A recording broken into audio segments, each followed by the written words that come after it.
42 ans, Nonito Donaire, autrefois la superstar du monde de la boxe, se trouve aujourd'hui dans un combat pour sa vie.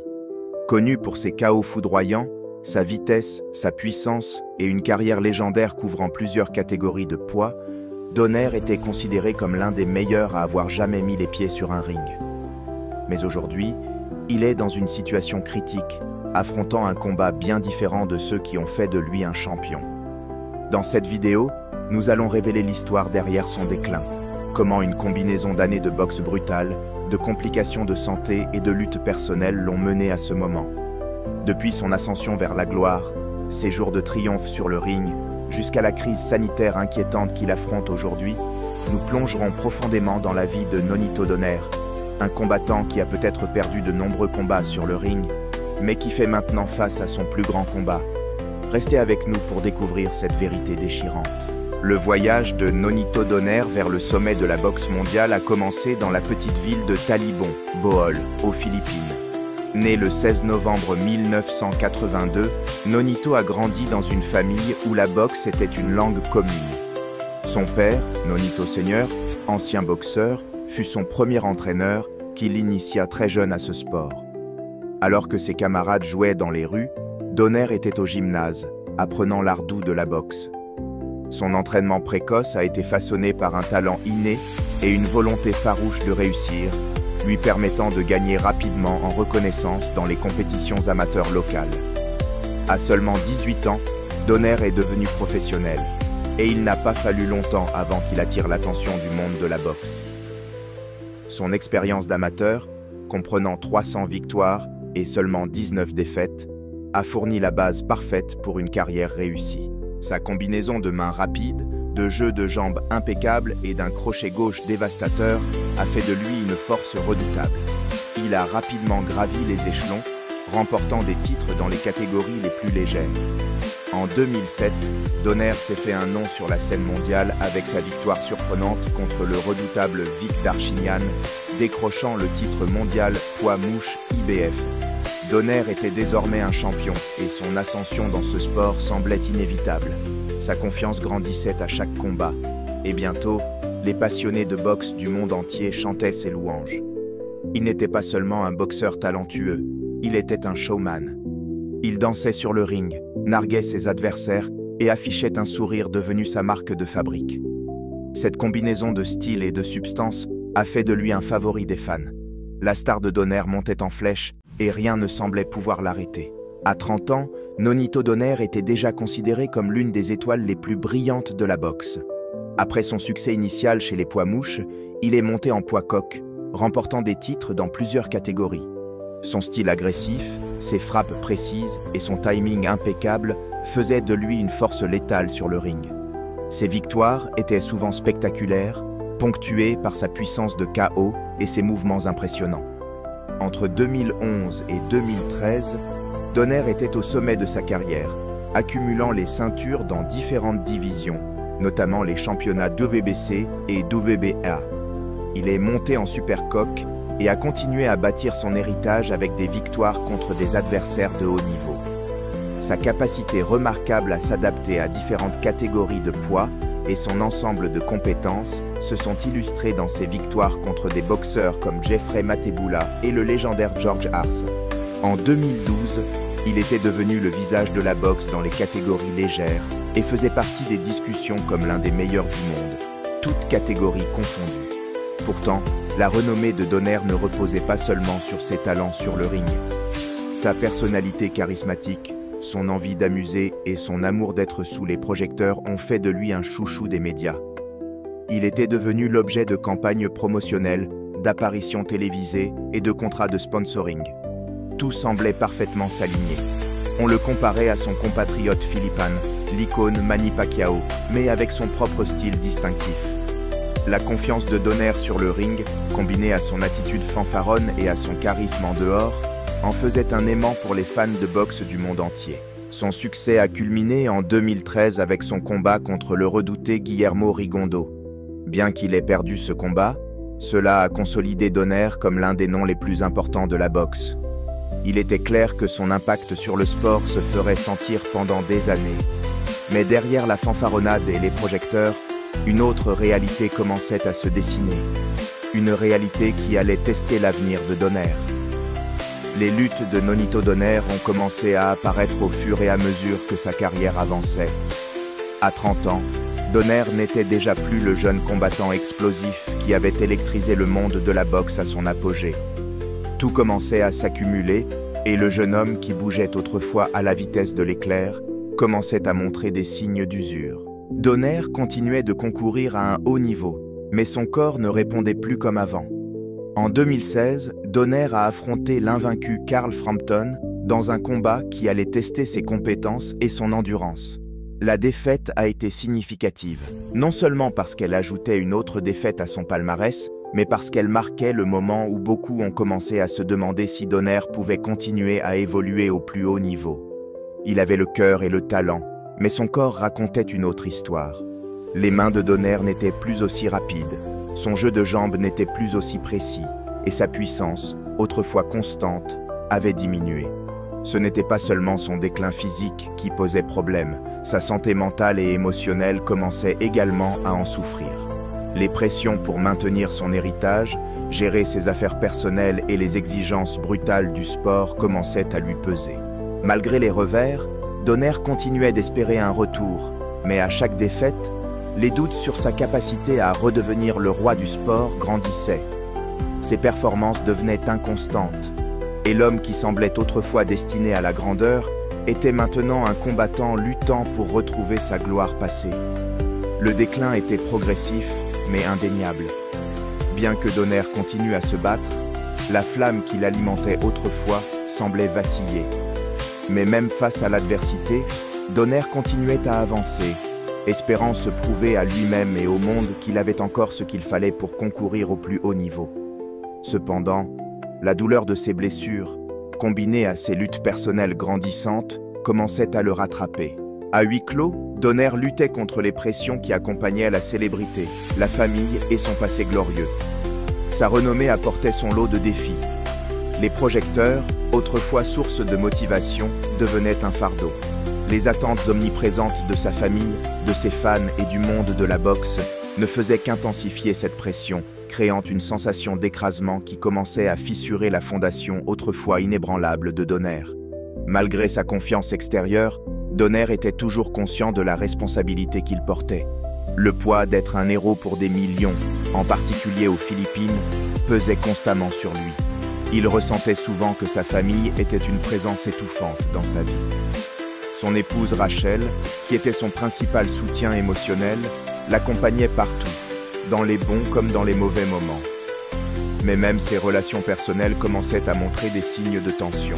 Le succès financier, les championnats et la gloire qui semblaient autrefois être la récompense suprême, semblaient maintenant avoir été obtenus au prix de sa tranquillité d'esprit. Les luttes de santé mentale de Donner n'étaient un secret pour personne. Dans plusieurs interviews, il a admis avoir lutté contre le doute, la peur de perdre son identité de champion et le sentiment d'être piégé par sa célébrité.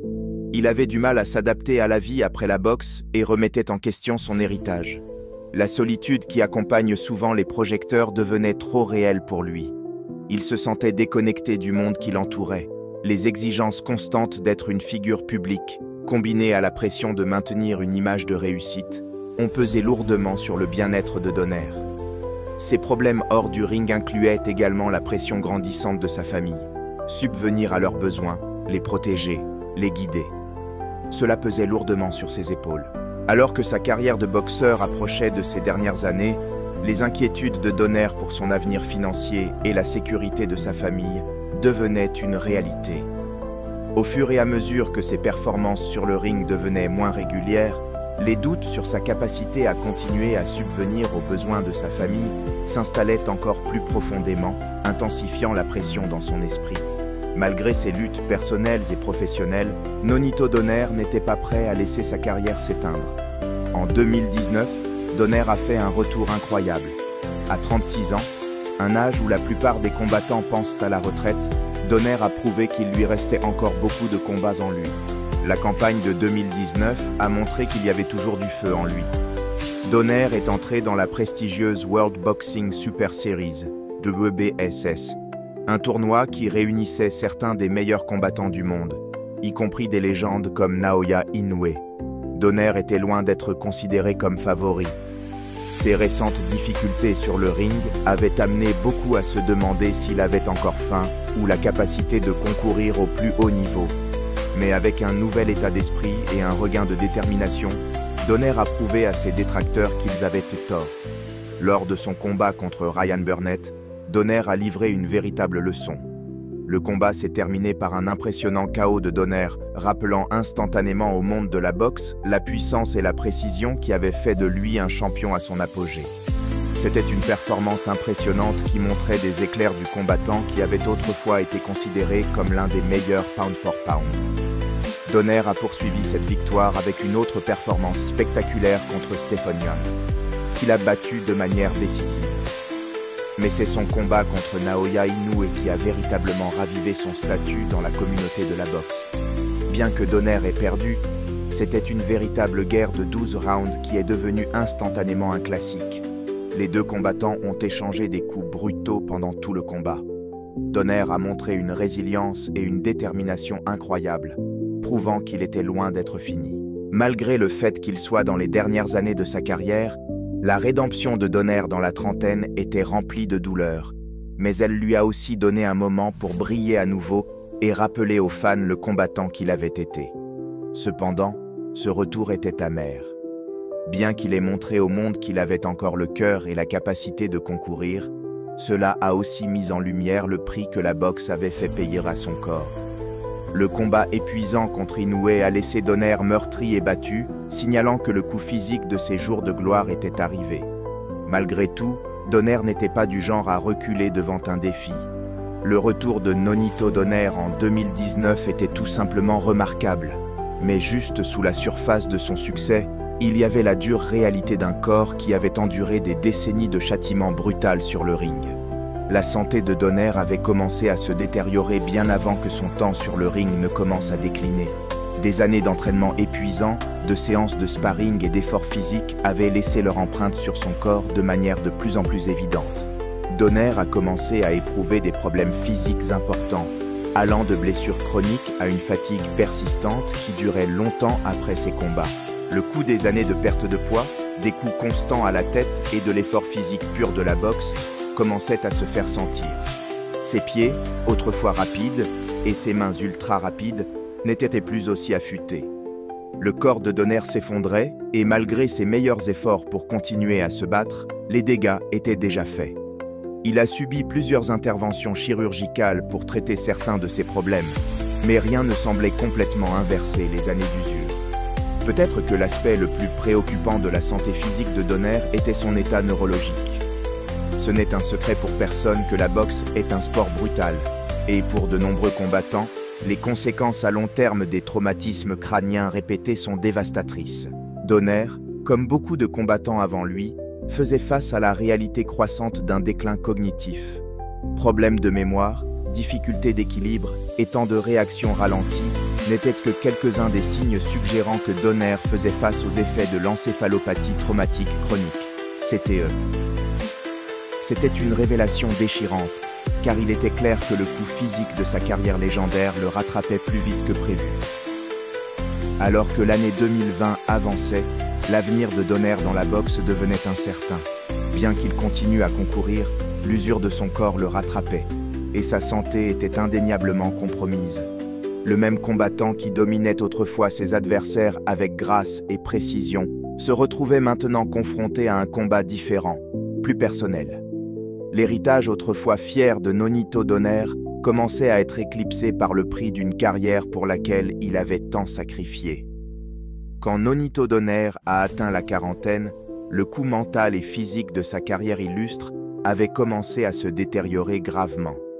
Sa capacité remarquable à rester compétitif jusqu'à la fin de la trentaine était impressionnante. Mais le prix d'une telle longévité dans un sport brutal devenait douloureusement clair. Les mains de Donner, qui avaient autrefois mis tant d'adversaires KO, tremblaient désormais à cause de l'arthrite. Son jeu de jambes, autrefois fluide et précis, n'était plus aussi agile. Sa puissance de frappe, l'un de ses atouts les plus marquants, avait diminué, et son corps montrait les marques de nombreuses batailles sur le ring. En plus des défis physiques, l'état mental de Donner commençait à se détériorer à mesure que les années l'usaient. Il s'exprimait de plus en plus ouvertement sur ses combats contre la dépression et l'anxiété.